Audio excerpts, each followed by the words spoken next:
Okay, dear students, we are back with the part 3 of this video. That is key features of Indian Constitution continued. I stopped till the last one, that is fundamental rights. This section on fundamental rights has often been referred to as the conscience of the Indian Constitution. I told you because this is really important. This is the conscience of the Indian Constitution, where what would it do is it would guard against the misuse of state power. Fundamental rights are given to citizens to they guard you against the misuse of state power, right? They protect citizens against arbitrary and absolute exercise of power. That means misuse of power. Now we will go one by one. I told you there are six fundamental rights given to you in the Constitution. We'll go one by one. Right to equality. All persons are equal before law. This means that all the persons shall be equally protected by the law of the country, even if you are the Prime Minister of the country or farmer of a country, common man of the country. You both are equal before the law, and the protection is given to both of you. It also states that no citizen can be discriminated against on the basis of religion, caste, or sex. Now, nobody can be discriminated based on his religion just because he belongs to some minority religion should not be discriminated. That's what the constitution has given us. Every person has access to all the public places including playgrounds, hotels, shops. Now you might be remembering in the hotel thing, right? Ambedkar did not have access to the public places. So, but we do have access to all the public places. The state cannot discriminate against anyone in matters of employment, but there are exceptions to this that you will read about later in the book. The practice of untouchability. What is untouchability? Discrimination based on caste.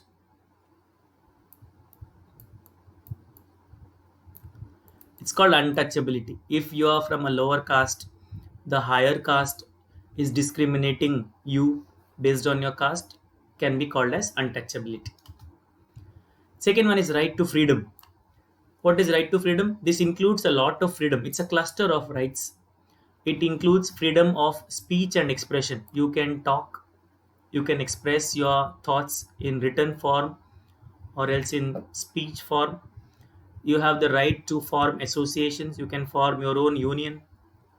You have the right to move freely and reside any part. Reside means live. You can go to any part of the country without having to have a visa or passport. You can live there. Yeah, you have the right to practice any profession given that you have expertise for it, right? You cannot be a doctor unless you have a MBBS degree, right? So if you're qualified, you can practice any profession. Remember why I'm telling this? Because you might have read that previously in the Varna system, if you are a son of a potter, you should also be a potter. So now it's not like that. The right to profession, it's your choice to occupation or business. Okay, right against exploitation. Now, lot of ways people are exploited. Now, some of them are mentioned in the constitution, such as human trafficking. What is human trafficking? Kidnapping.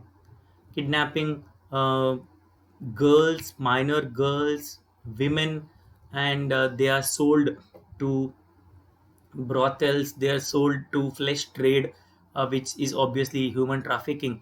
Forced labor. You already might be knowing that if you are aged below 14 years, then obviously you cannot work in anywhere because it is considered as child labor.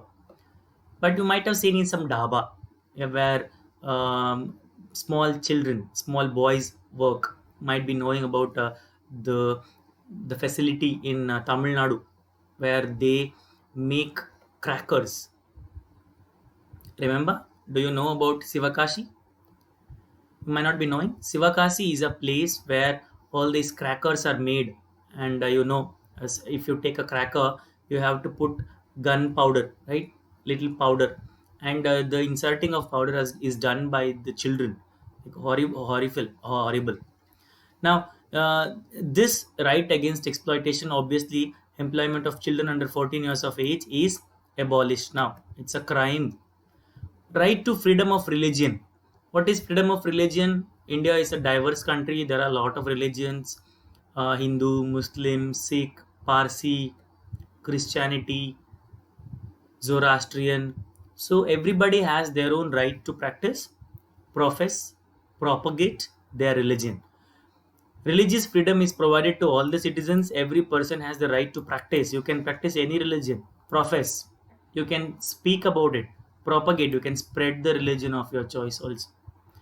Fifth one is cultural and educational rights. The constitution states that all minorities based on the population, religious and linguistic, religious or linguistic minority, people who speak, for example, if you know, people who speak Konkani, right? In Goa there are too many, but in Karnataka, speak people who speak Konkani are minority, very less.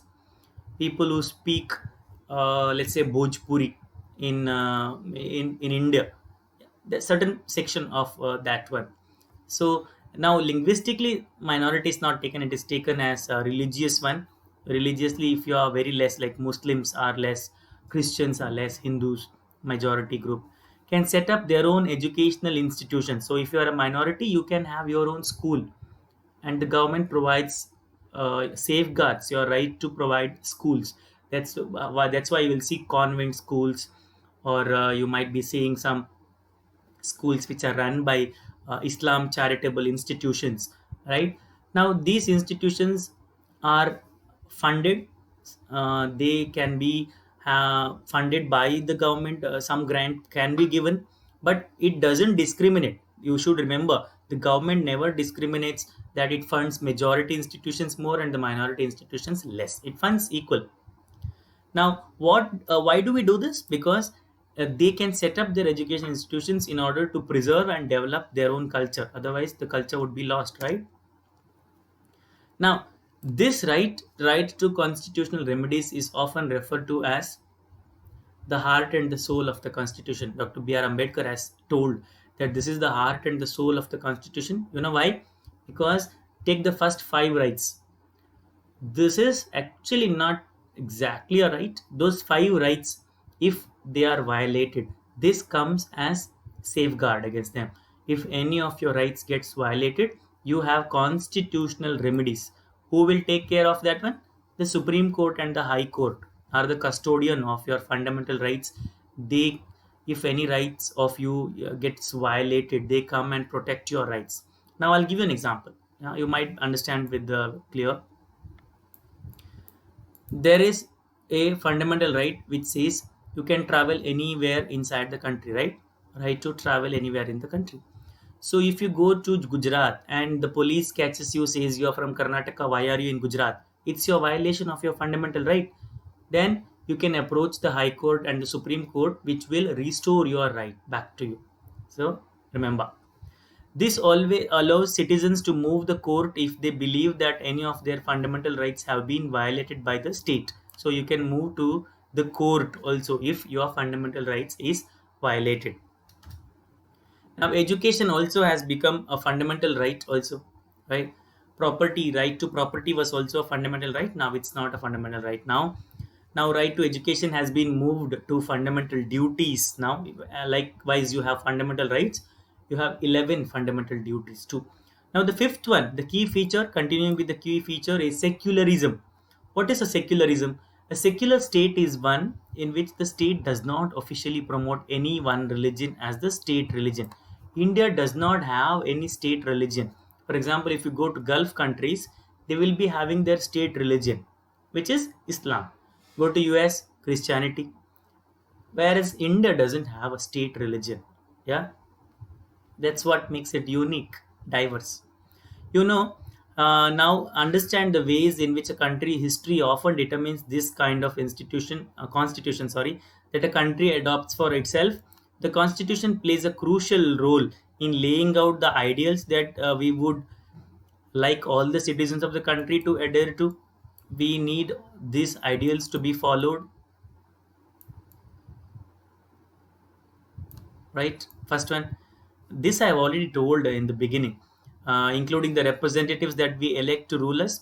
Just like in the game of football, a change of rules will affect the game. Indian constitution has been amended over the years to reflect new concerns of the polity. That means there is a section, there is a chance of year by year there are changes. So when the constitution was drafted, chance was given to amend the constitution. Amend is change the constitution. It is not easy to amend. I will not say more here because you will get it later. When you amend the constitution, you can update it time to time. The chance is being given. Often, a major change in the constitution means a change in the fundamental nature of the country. We saw in this, in the case of Nepal, and how it needs to adopt a new constitution after it has recently become a democratic society. Now, remember, secularism, where there is no official religion, and we came to the end where the amendment is discussed. Amendment is you have chance to amend, right? If there are any laws, you can amend the law. Remember, I'll give you one example, a very interesting example. There was a law called a right to education, RTE, in 2005, which allows the children from 6 to 8, yeah, to automatically pass, right? If you are in 6th, 7th, 8th, you would be promoted to the next class. But last year, it was amended that 8th, 5th, the children would be detained. But obviously, because of the corona lockdown, did not happen, right? Maybe next year. This is glossary. There are some words that we spoke. So, what is arbitrary? When nothing is fixed and is instead left to one's judgment or choice, can be used to refer to rules that are not fixed, right? Ideal, goal, or a principle. Polity, society that has an organized political structure. India is a democratic polity. Sovereign. So, I think this should be done. And if you have any questions, you can just post it in the comment box. If you do not have any questions, like always, the pre-recorded video followed by a YouTube live followed by a Google Meet interaction for the doubts clearance, right? If you have no doubts, then I think you have understood the chapter, and I would thank you for watching the video. And till the next video, as always, I say, take care, stay safe, and stay inside.